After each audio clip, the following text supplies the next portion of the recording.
नमस्कार. सर्व पालक आणि विद्यार्थ्यांसाठी मगाशी मी सांगितलं त्याप्रमाणे आपल्या सर्वांना ऑप्शन फॉर्म भरण्यासाठी सर्वात आधी आपल्या login I D through log in करावं लागेल. लॉग इन केल्यावरती तुम्हाला होम स्क्रीन अशा पद्धतीने पाहायला मिळेल. या होम स्क्रीनवरती आपल्याला सगळ्यात खाली येऊन स्टार्ट फिलिंग हा ऑप्शन क्लिक करायचा आहे. स्टार्ट फिलिंग क्लिक केल्यावरती परत आपल्याला वेगवेगळ्या इन्स्ट्रक्शन्स पाहायला मिळतात. त्या इन्स्ट्रक्शन्स आपण इकडे वाचू शकता. या इथे वरती तुम्हाला एक स्वतःचा मेरिट नंबर पाहायला मिळेल. आता मी एका विद्यार्थ्यासाठी भरत आहे त्यामुळे त्याचा तो आय डी तिथे तुम्हाला दिसेल.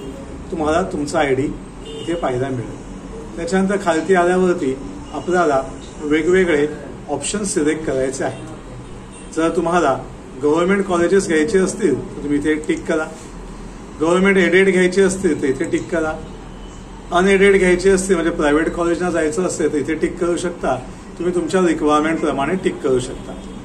त्याच्यानंतर जर आपल्याला एखाद्या ऑटोनॉमस कॉलेजचा फॉर्म भरायचा असेल तर तुम्ही इथे टिक करू शकता.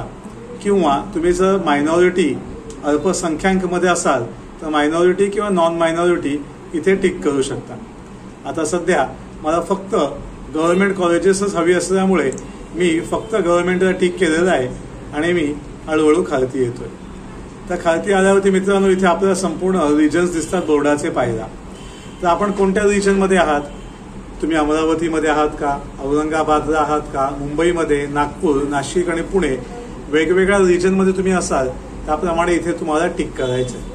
त्या टिकच्या आतमध्ये तुम्हाला वेगवेगळ्या सिटी मुंबई, पालघर, रायगड, रत्नागिरी, सिंधुदुर्ग, ठाणे अशा सिटी पाहायला मिळतील. आता मी या मुलाचा मुंबई रिजनमध्ये फॉर्म भरत असल्याने जर मी मुंबई टिक केलं रिजन तर सगळ्याच्या सगळ्या टिक आपोआप येतात. जर मला तेवढ्या करायच्या नसतील तर मी टिक काढून टाकीन आणि त्याच्यानंतर मला आता फक्त ठाण्यात टिक करायचं असेल तर मी फक्त ठाणे असं सुद्धा टिक करू शकतो. म्हणजे तुमच्या लक्षात आलं असेल की तुम्ही हवा तो डिस्ट्रिक्ट घेऊ शकता किंवा अख्खाच्या अख्खा रिजन पण घेऊ शकता. अशा पद्धतीने नक्की लक्षात येतं सगळ्यांच्या. आता मला ठाणे हवं असल्यामुळे मी ठाण्यामध्ये आलो आणि मी स्क्रोल केला. आता ह्याच्यामध्ये आल्यावरती आपल्याला ऑप्शन्स उपलब्ध आहेत की आपल्याला कोणत्या पद्धतीचे ऑब्जेक्ट्स किंवा अभ्यासक्रम घ्यायचे आहेत. एक इंग्लिश विषयाचा आहे, इंग्लिश आणि मराठी आहे, एक फक्त मराठी आहे, बरोबर, इंग्लिश आणि हिंदी आहे आणि प्रादेशिक भाषा म्हणजे रीजनल लैंग्वेज मध्ये आहे. तो अगर आपको हिंदी में नहीं जाना है, हिंदी इंग्लिश नहीं लेना है, प्योर मराठी में नहीं पढ़ना है तो आप सभी से रिक्वेस्ट है कि आप ये मराठी और इंग्लिश में दैट इज बाय लैंग्वेज जो है यहाँ पे आप टिक कर सकते हैं.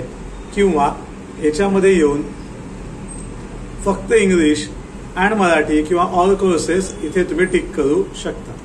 तर तुम्ही कशामध्ये शिकणार आहात त्याप्रमाणे तुम्हाला याच्यामध्ये टिक करायचं. जनरल काहीच कळलं नाही तर तुम्ही इंग्लिश या पहिल्या याच्यात टिक करू शकता.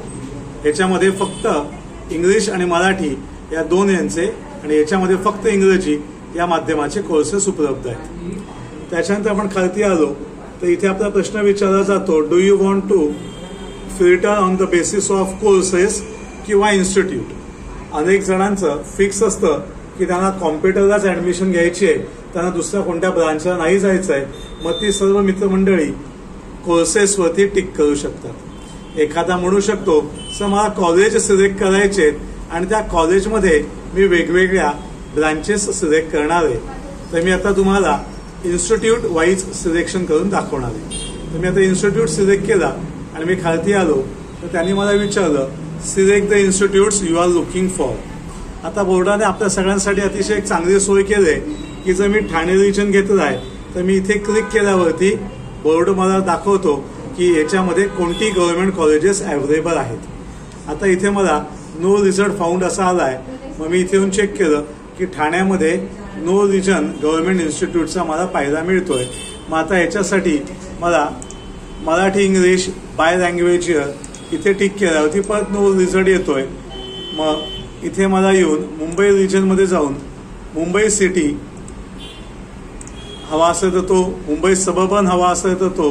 आता मला पालघर नको आहे तर मी तो काढून टाकतो रत्नागिरी काढून टाकतो, सिंधुदुर्ग काढून टाकतो. आता मी ठाणे, रायगड आणि मुंबई सबर्बन असा ऑप्शन ठेवला आहे. इथे येऊन मी इन्स्टिट्यूटला टिक केलं आणि मी इथे आलो. परत तुम्हाला नो रिझल्ट फाउंड दाखवतो. तो अशा पद्धतीने आपल्याला वेगवेगळ्या इथून ऑप्शन्स शोधायचे आहेत. आता मी एक काढून टाकला याचा आणि इथे परत आलो, नो रिझल्ट.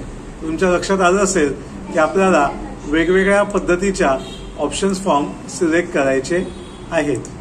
हा झाला पहिला पार्ट आणि अशाच वेगवेगळ्या पार्ट सकट आता याच्या पुढे कसं करावं हे सांगण्यासाठी मी पार्ट 2 मध्ये तुम्हाला भेटणार आहे. कारण हा व्हिडिओ थोडा मोठा होतोय तर आपण याला टप्प्याटप्प्यामध्ये पुढे जाऊया. तर भेटूया लवकरच पार्ट 2 मध्ये, जिथे मी ऍक्च्युअल ऑप्शन तुम्हाला भरून दाखवेन. थँक्यू.